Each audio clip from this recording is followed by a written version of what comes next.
이제 여름이 거의 다 가는 것 같습니다. 오늘 새벽에 이 창문을 열어놓고 새벽 예배 마치고 여기 올라오니까 찬바람이 샥 밀려드는데 얼마나 상쾌하고 좋은지 몰라요. 아직 낮에는 약간 덥지만 이제 여름 곧 가고 좋은 우리 정읍의 계절 가을이 곧 돌아올 거고, 또 이렇게 시간이 자연히 하나님이 주신 법칙에 따라서 잘 바뀌어가고 있습니다. 여러분이 시간을 거듭할수록 믿음이 더욱 깊어져서 하나님이 주시는 은혜가 더욱 풍성한 삶을 살아가시기를 주님의 이름으로 축복합니다. 2017년 4월 30일 정확히 한 2년 4개월 전에 제가 오늘 같은 본문과 제목으로 설교를 했습니다. 매년 한 번씩은 이 주제로 해야 되겠다 생각을 했는데 좀 텀이 길어졌어요. 혹시 2년 4개월 전에는 나는 이 교회에 없었다 하는 분 손 들어보세요. 나온 지 2년 4개월 안 됐다. 높이 들어보세요. 이분들을 위해서 설교 말씀 잘 들으시고, 또 들으셨던 분들도 우리가 교회 생활하는데, 믿음 생활하는데 너무너무 중요한 말씀이기 때문에 오늘 이 성령의 하나 되게 하심이라는 제목으로 함께 말씀을 나누려고 합니다. 이 시대에는 정말 바른 교회론이 절실히 필요한 그런 시대에 우리가 살고 있습니다. 믿음의 본질이 무엇인지, 내가 왜 교회에 나가는 건지, 하나님은 어떤 분이신지, 교회는 뭔가 하는 것에 대해서 우리가 좀 깨달음이 있고, 또 이것을 잘 이해해야 흔들리지 않는 그런 믿음 생활을 할 수가 있습니다. 교회는 하나님의 나라가 이 땅에 실현되게 하는 예수 공동체입니다. 그래서 하나님의 나라, 이거를 한자어로 하면 천국이 되겠죠. 이 천국이 우리 안에서 경험되어지고, 그 감격으로 이 땅에서 하나님 나라가 확장되어 가는 것, 이것이 우리의 성도들의 삶에 아주 중요한 목표가 되는 것입니다. 그 천국은 죽어서만 가는 그런 곳이 아니에요. 이 땅을 살아가는 동안에 얼마든지 우리가 경험하며 누리며 살아갈 수 있는 것입니다. 그래서 천국은 오늘 우리의 가정에서, 우리의 교회 공동체 안에서 경험되어져야 하는 것입니다. 천국을 설명할 때 이 에덴 동산을 비유로 설명하는 경우가 종종 있어요. 이사야 11장에 보면 이와 같은 말씀이 있습니다. 이리와 어린 양이 송아지와 어린 사자가 함께 있고, 독사의 굴에 어린아이가 손을 넣고 장난을 치고, 이런 말씀이 나와요.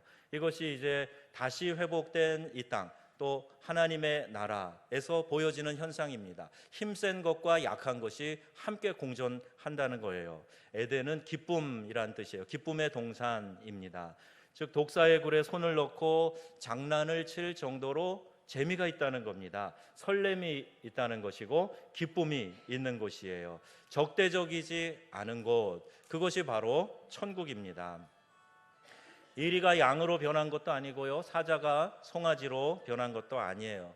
각각 다르지만 서로 공존하면서 즐거워하고 있다 하는 것을 우리가 보게 되지요.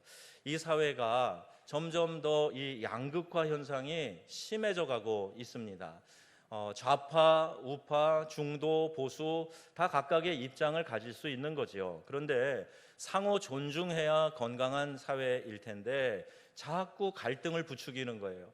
그래서 점점 더 이렇게 양극화로 몰고 가는 것 같은 그런 위기의식을 느끼게 됩니다. 어느 방송을 봐도, 어느 지면의 뉴스를 봐도 이런 일들이 빠짐없이 나타나고 있어서 이 민족 큰일 났다, 우리가 깨어서 경성하지 않으면 이 나라가 이렇게 사분오열돼서 되겠는가 걱정이 들 정도입니다.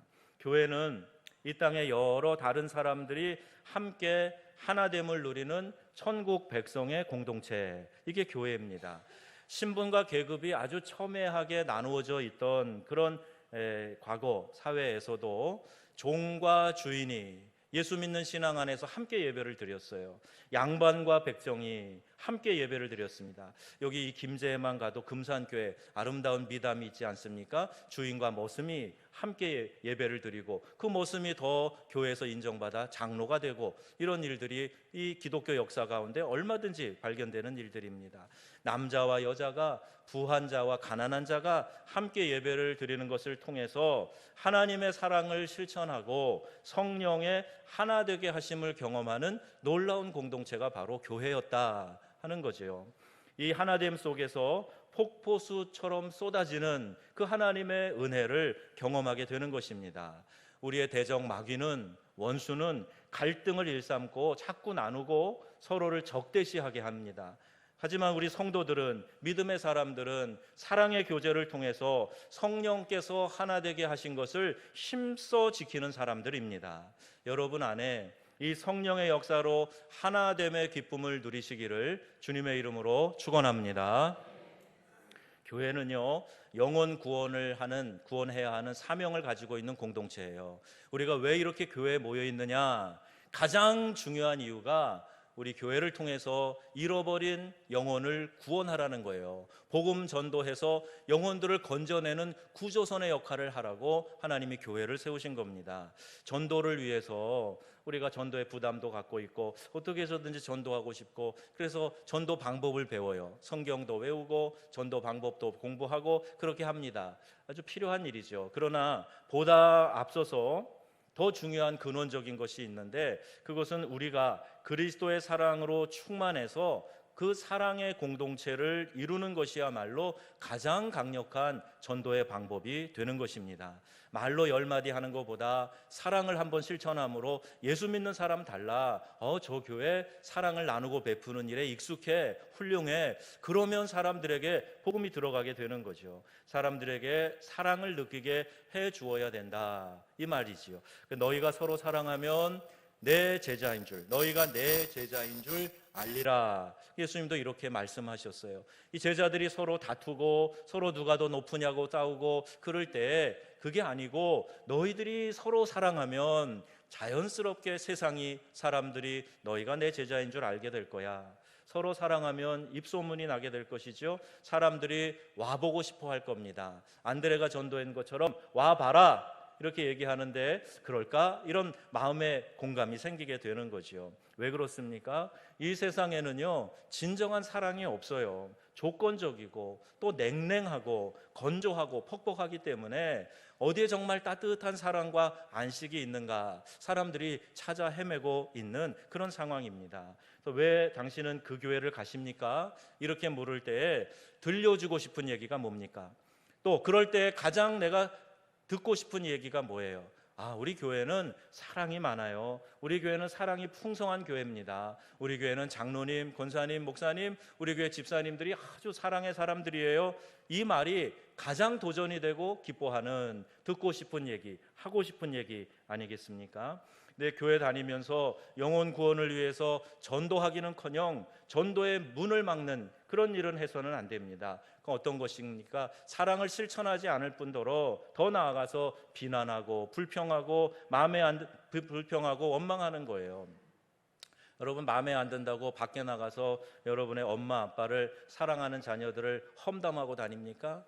아니요, 오히려 누가 험담하면 나서서 그런 일 아니라고 그렇게 변호하죠. 가족의 사랑 때문에 그렇습니다. 어떻게 사랑의 공동체를 만들고 그 사랑을 내가 느낄 수 있을까?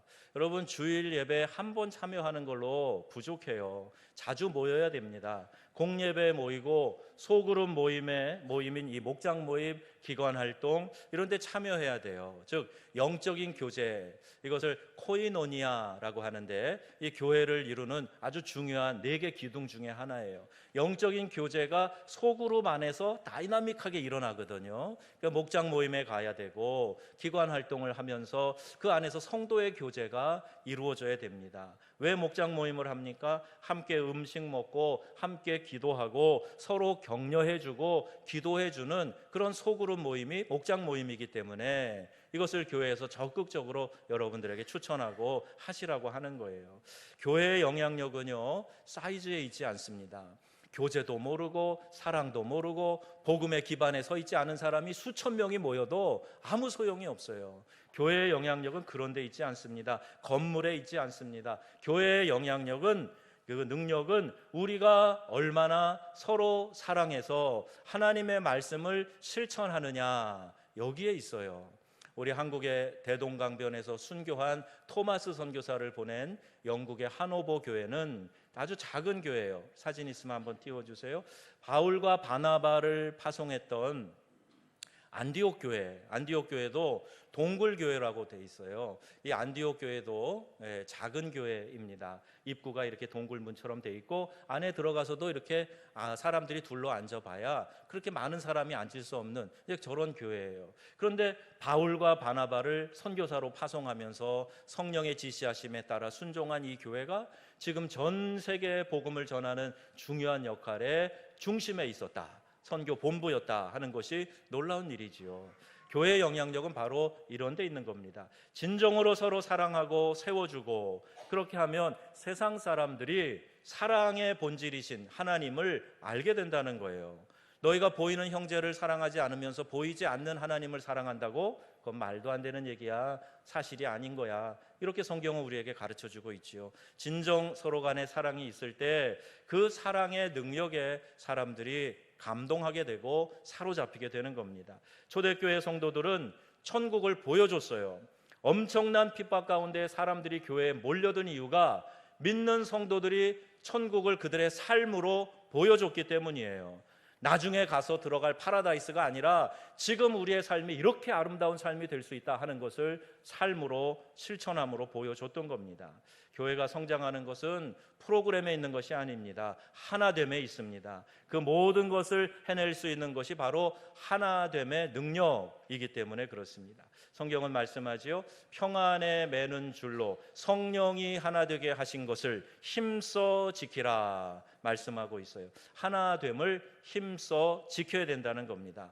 저절로 하나 되는 게 아니에요. 하나 되는 게 저절로 되는 게 아닙니다. 교인 전체가 함께 노력함으로 건강한 팀워크를 유지해 가는 것, 이것이 하나됨의 노력이고, 그런 노력이 있을 때 우리를 하나 되게 만들어 주시는 분이 하나님이시라는 거예요. 교회는 그리스도의 몸입니다. 교인들은 그 지체예요. 교회는 그래서 가족입니다. 내 가족, 내 혈연의 가족을 사랑하는 것, 그것만큼 그 이상으로 이 영적인 가족인 교회 공동체 일원들을 사랑해야 된다 하는 말씀이에요. 결혼하여 애 낳고 산다고 여러분 저절로 하나가 됩니까? 우리 결혼의 신비한 법칙은 몸이 둘이 하나 되는 거예요. 이건 성경의 가르침이죠. 그런데 영적으로 삶으로 하나 되려면 가정을 함께 이루어 나가는 노력이 있어야 됩니다. 서로를 향한 이해와 헌신이 있어야 하나됨의 가정을 만들 수 있는 거예요. 그래서 행복은 마술이 아니다, 예술이다 그랬어요. 예술가가 끊임없이 노력을 통해서 아름다운 작품을 만들어내듯이 행복은 함께 땀 흘려 인내하며 함께 노력하며 만들어가는 겁니다. 교회에 적응하기 위해서 노력하는 분들이 계시죠. 우리 교회 나온 지 얼마 안 되는 분들이 꽤 많이 계세요. 그런데 이분들이 얼마나 분위기가 낯설겠어요. 또 멀리서 이사 오신 분들, 새로운 교회에 몸담아 신앙생활하는 거, 과거에 익숙한 것들을 벗어나서 새롭게 하는 거, 그거 쉬운 일이 아닙니다. 주인의식을 가지고 잘 모르는 사람들에게 먼저 다가가서 자기를 소개하고 인사하는 것, 이거 참 중요한 거예요. 내가 이 교회에 30년 나온 사람인데 나를 먼저 알아보고 인사해야지, 이런 마음 가지면 안 되는 거죠. 잘못된 유교식 전통이 있는데 우리나라가 이런 부분이 좀 바뀌면 좋겠다. 제가 평소에 느끼는 부분이 있어요. 해외 생활을 오래 하면서 보면은요, 한국 사람은 이상해요. 분명히 자주 마주치는 사람인데도 잘 인사를 안 하고요. 저 사람이 몇 살이나 됐을까? 나보다 어려 보이는데 지가 먼저 와서 인사해야지. 그런 마음을 갖는 거예요.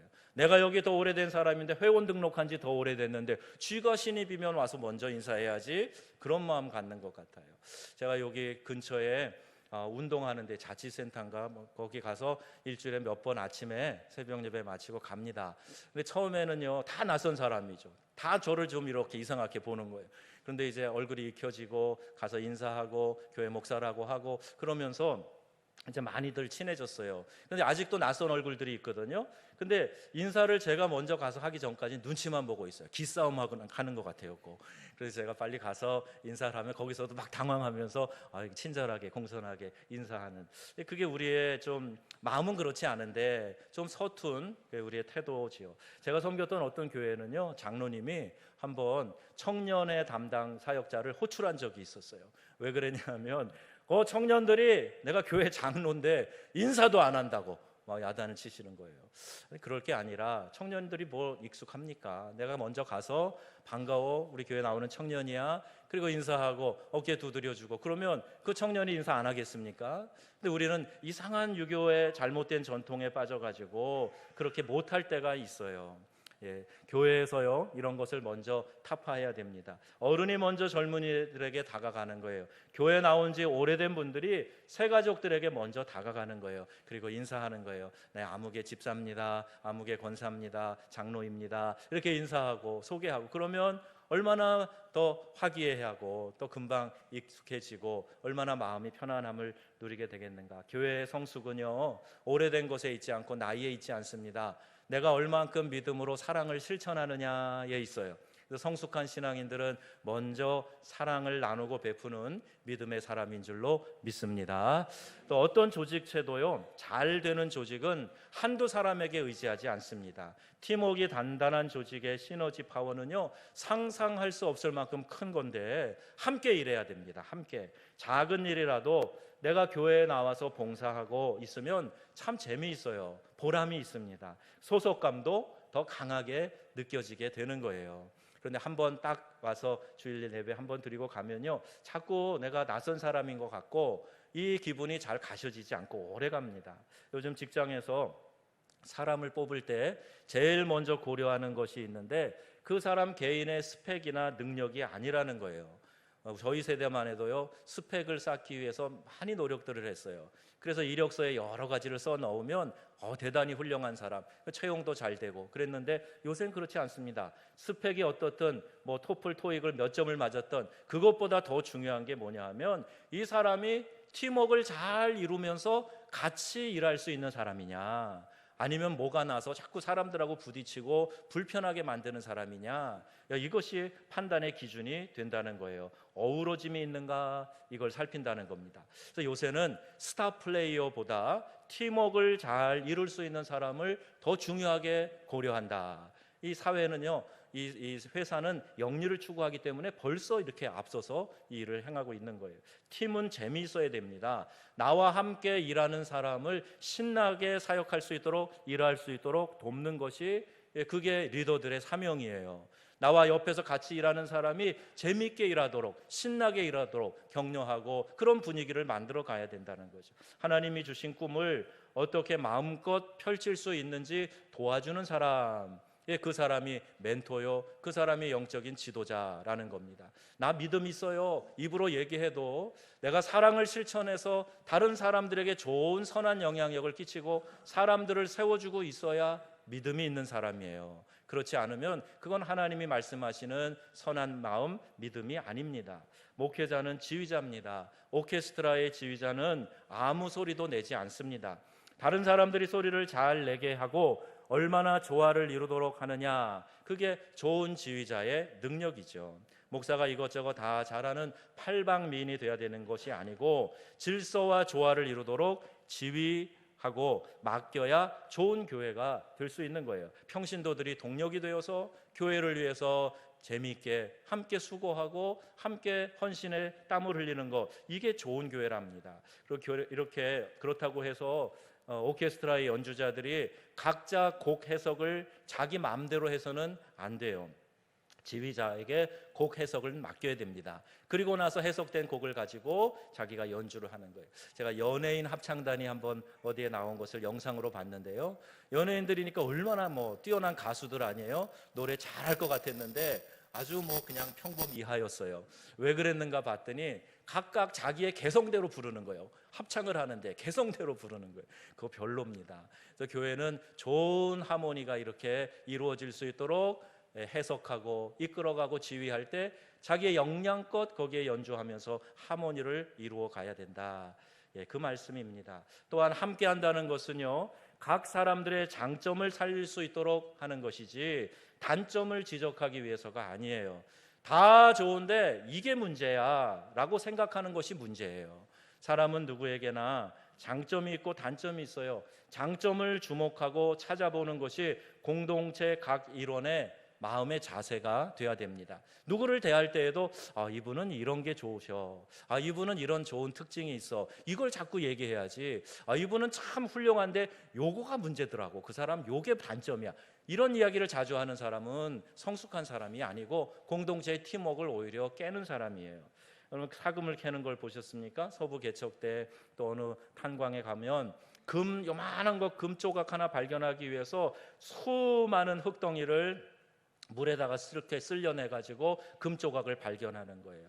사람이 왜 단점이 없겠습니까? 그러나 장점을 캐내서 찾아내서 격려하고 세워주는 공동체, 그 공동체가 좋은 공동체라는 말입니다. 그러면 건강한 팀워크를 이루려면 우리가 무엇을 시작해야 되는가? 건강한 자아상을 가져야 돼요. 1절 말씀 띄워주세요. 그러므로 주 안에서 갇힌 내가 너희를 권하노니 너희가 부르심을 입은 부름에 합당하게 행하여. 앞에 뭐라고 되어 있어요? 주 안에서 갇힌 내가 그랬습니다.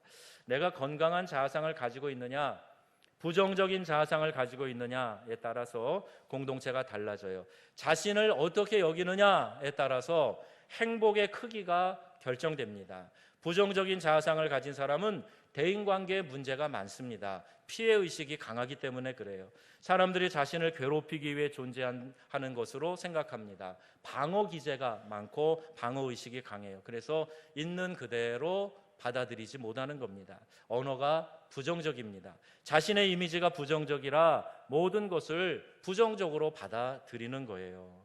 참 이런 얘기가 있어요. 자매님 인자해 보이시네요. 그러면 그러세요? 감사합니다. 그러면 되는데 그건 내 뚱뚱하다는 얘기죠? 이렇게 반응하는 사람이 있어요.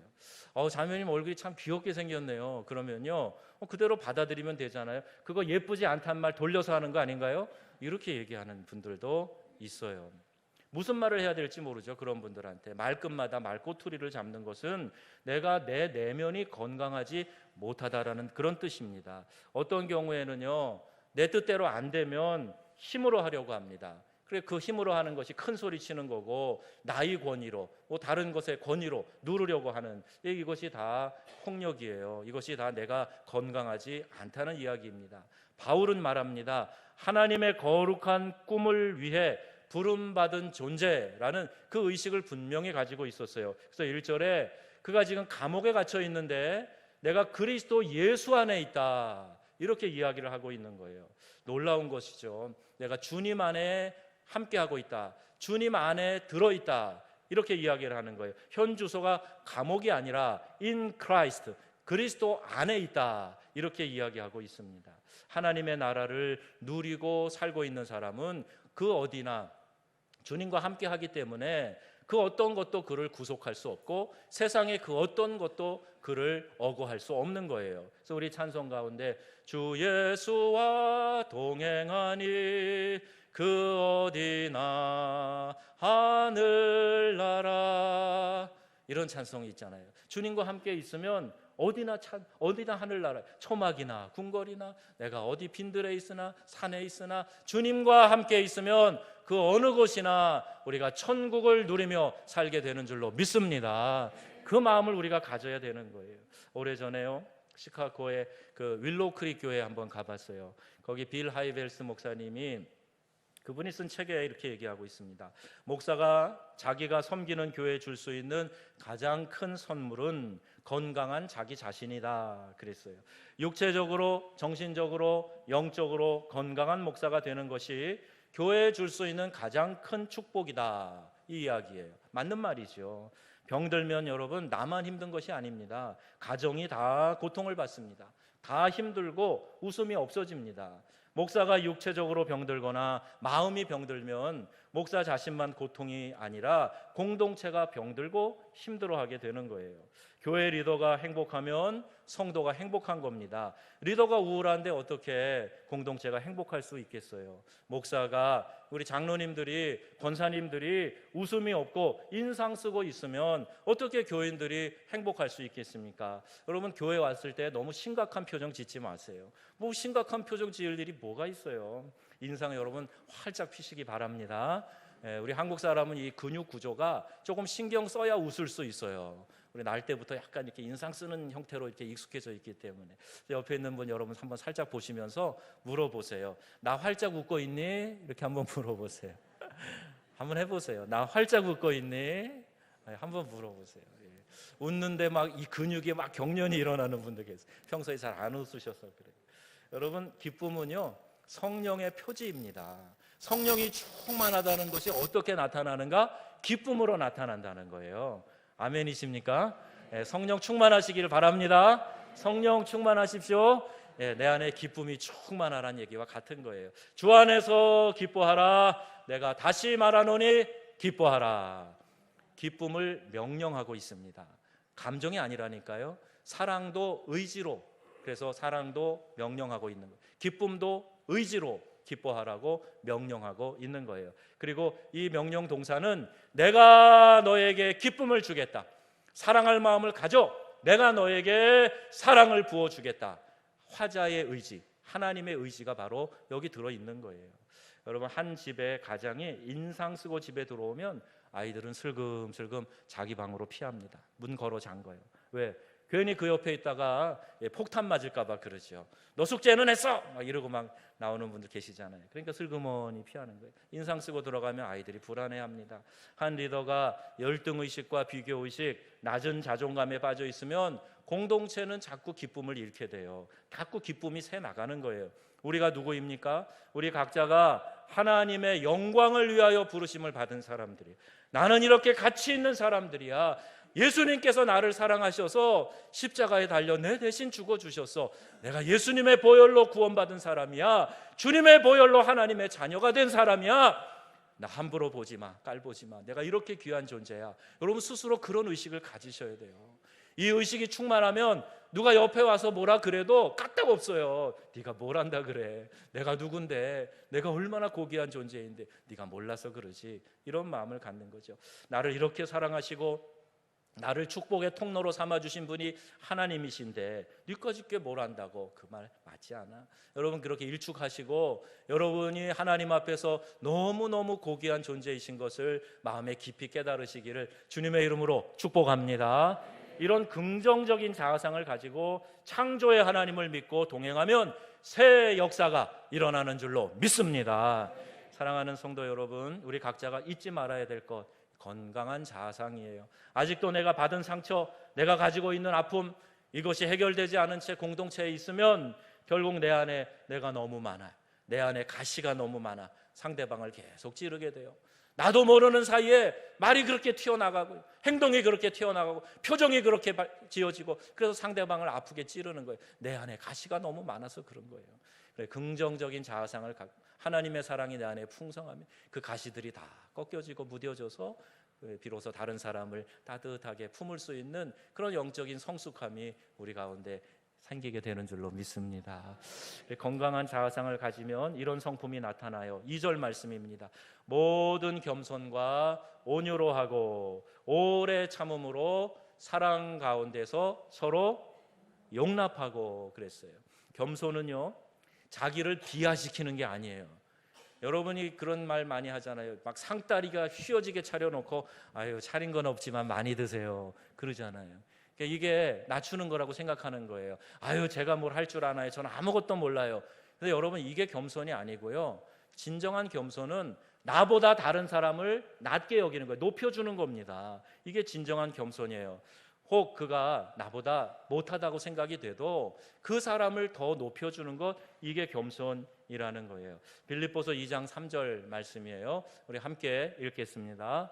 오직 겸손한 마음으로 자기보다 남을 낮게 여기고, 바꿨네요. 저 일부 예배 때는 낮게가 지읒 받침으로 되어 있었어요. 그 낮게가 아닙니다. 낮게는 깔보는 거예요. 시옷 받침, 높여주라는 겁니다. 다른 사람을 나보다 낮게 여기라. 여러분 이거 하나만 해결돼도요 많은 갈등에서 우리가 벗어날 수 있어요. 저분은 훌륭한 분이야, 저분 좋은 분이야, 이렇게 높게 여겨주면은요 많은 문제에서 우리가 벗어날 수 있습니다. 온유는 또한 무기력함이 아닙니다. 힘이 많은 사람을 말해요. 힘이 많지만 그 힘을 함부로 사용하지 않고 조정할 줄 아는 사람이 온유한 사람이에요. 그래서 이 온유란 말의 원래 원어의 의미는 길들인 야생마라는 의미예요. 야생마가 얼마나 힘이 있어요? 폴폴 뛰는 힘이 있어요.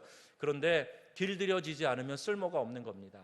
온유는 이렇게 힘은 있으나 잘 길들여져서 통제되고 그리고 유용한 그런 경우를 말하는 거예요. 무기력함이 절대 아닙니다. 똑같은 에너지, 똑같은 힘이 있지만 컨트롤되고 목표를 향해서 나갈 수 있어야 그게 온유한 사람인 것이에요. 좋은 자동차 제동 장치가 잘 되어 있습니다. 힘이 있어 잘 나가는 것만이 능사가 아니라 멈춰 설 줄 알아야 돼요. 제동 장치가 좋아야 됩니다. 통제가 잘 돼야 됩니다. 이게 온유한 사람이에요. 또 오래 참음, 기다림도 말하고 있죠. 부부도 상대방의 성숙함을 기다려줘야 됩니다.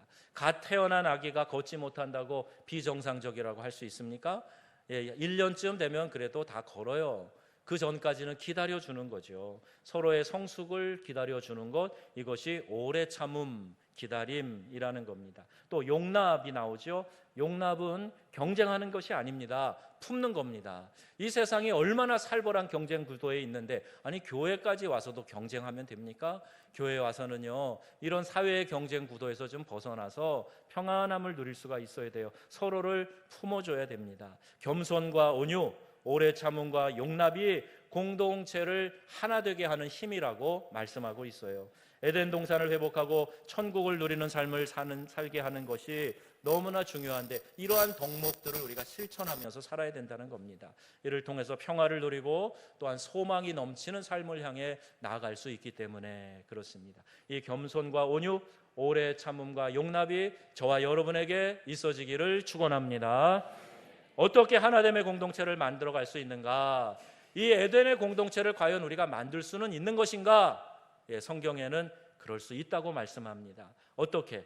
우리를 화목해 하시는 하나님의 영이 우리와 함께 하실 때 그것이 가능하다는 거예요. 자, 3절 말씀 보겠습니다.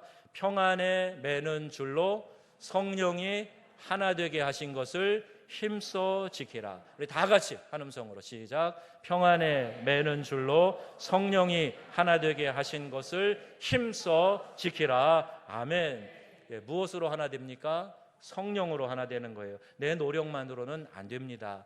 제가 의지를 갖는 건 필요해요. 그런데 내 성질머리가, 내 자존심이 이걸 끝까지 이루도록 도와주지 못해요. 연약합니다. 그래서 성령이 하나 되게 하시는 것을 의지해야 되는 거예요. 성령의 충만함으로 말미암아 건전한 자상, 즉 겸손과 온유, 인내와 용납이 그리스도의 성품으로 잘 나타나게 되는 겁니다. 이로 말미암아 기쁨의 섬김을 하는 공동체, 에덴의 회복을 실현하는 공동체, 이것을 우리가 만들어 가야 되는 거예요. 여러분 절대로 평화를 깨는 사람이 되어서는 안 됩니다. 하나님이 이 땅에서 우리에게 주신 사명이 그와 같은 것이기 때문에 평화를 만드는 사람이 돼요. 피스메이커라고 영어로 얘기하죠. 평화를 만드는 사람이 돼야 돼요. 화평케 하는 자는 복이 있나니 그가 하나님의 아들이라 일컬음을 받을 것임이라. 예수님 설교에도 분명히 말씀하셨어요. 평화를 깨는 것은 마귀가 하는 일이에요. 원수가 하는 일입니다. 하나님은 우리에게 화평케 하는 자가 되라고 말씀하고 있고 그 일을 할 수 있도록 우리에게 성령을 부어주시겠다고 약속하고 계시는 거예요. 우리에게 은혜가 부어져야 됩니다. 성령 충만 없이 사역하고 봉사하는 것 의미가 없어요. 내 공적만 드러내려고 할 거예요. 내 이익만 챙기려고 할 거예요. 성령이 충만해야 우리가 하나님이 기뻐하시는 일을 비로소 감당할 수 있는 겁니다. 여러분 은혜 충만하시기를 바랍니다. 주의 영이 충만하시기를 바랍니다. 성령 충만해야 우리가 믿음 생활 제대로 할 수 있는 거예요. 나는 은혜도 하나도 없으면서 내가 믿음이 온전하다고 생각하면 그건 큰 착각입니다. 성령이 내 안에 충만하게 임하셔서 성령이 내게 감동 주시는 대로 말하고 행동하고 나가기도 하고 멈춰서기도 하고 하는 것, 이것이 그리스도인의 삶의 본연의 자세인 줄로 믿으시기를 바랍니다. 말씀 읽을 때 하나님의 영으로 흥분될 수 있도록 성령의 임재를 사모하세요. 하나님, 제가 이제 말씀 묵상합니다.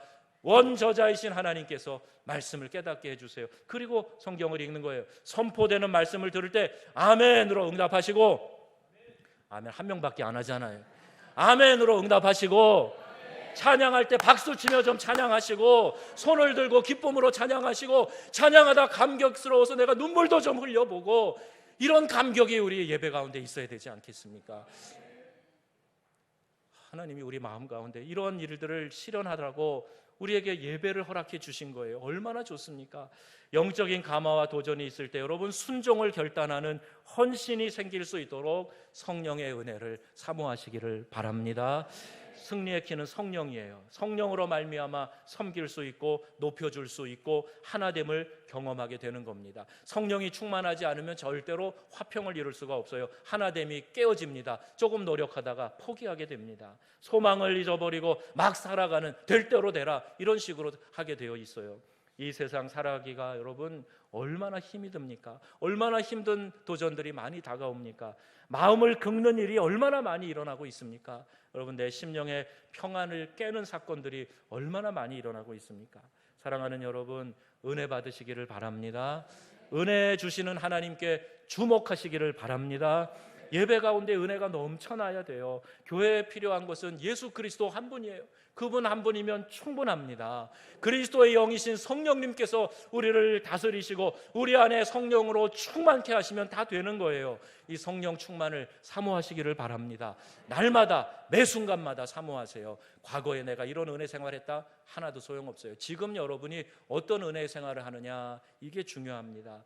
감으로 메마른 땅에 단비를 내리시듯 성령의 단비를 부어 새 생명 주옵소서. 아멘. 감으로 메마른 땅에 단비가 얼마나 유용합니까? 우리의 메마른 심령에 성령이 부어지어서 성령의 단비로 말미암아 우리의 영혼이 벅찬 감격으로 기쁨으로 깨어나게 되기를, 새 생명 얻게 되기를 주님의 이름으로 축복합니다. 그럴 때 우리의 마음이요 한 마음 한 뜻을 품게 되는 거예요. 세상을 변화시키는 위대한 팀워크를 이루게 됩니다. 사람이 아무리 노력해도 마음 하나로 합치는 거 불가능해요. 성령이 함께 우리 안에서 역사하셔야 이 일이 가능한 거예요. 그래야 위대한 공동체가 되는 겁니다. 예수님은 우리를 빛으로 소금으로 부르셨어요. 빛은 타야 됩니다. 자기를 태워서 빛을 내는 거예요. 소금은 녹아져야 됩니다. 그래서 그 녹아진 소금이 들어가야 영향을 끼치고 맛을 내고 부패를 방지하게 되는 거예요. 자기는 하나도 희생하지 않으면서 빛이 없다고, 어둡다고, 나는 하나도 녹아지지 않으면서 맛이 없다고, 이것은요 성숙하지 않은 사람이 하는 이야기예요. 여러분 서로를, 나는 없어지면서 다른 사람을, 서로를 세워줌으로 말미암아 더불어 승리하는 공동체를 이루어 가시기를 바랍니다. 사랑하는 성도 여러분, 우리 마음의 가정과 교회의 이 기쁨의 동산 에덴을 회복하십시다. 성령의 하나 되게 하심을 힘써 지키는 것이야말로 우리를 새롭게 하고 부흥하게 하는 열쇠가 되는 것입니다. 오늘 저와 여러분에게 이와 같은 은혜가 넘쳐나기를 주 예수님의 이름으로 축원합니다. 축원합니다. 아멘. 함께 기도하시죠.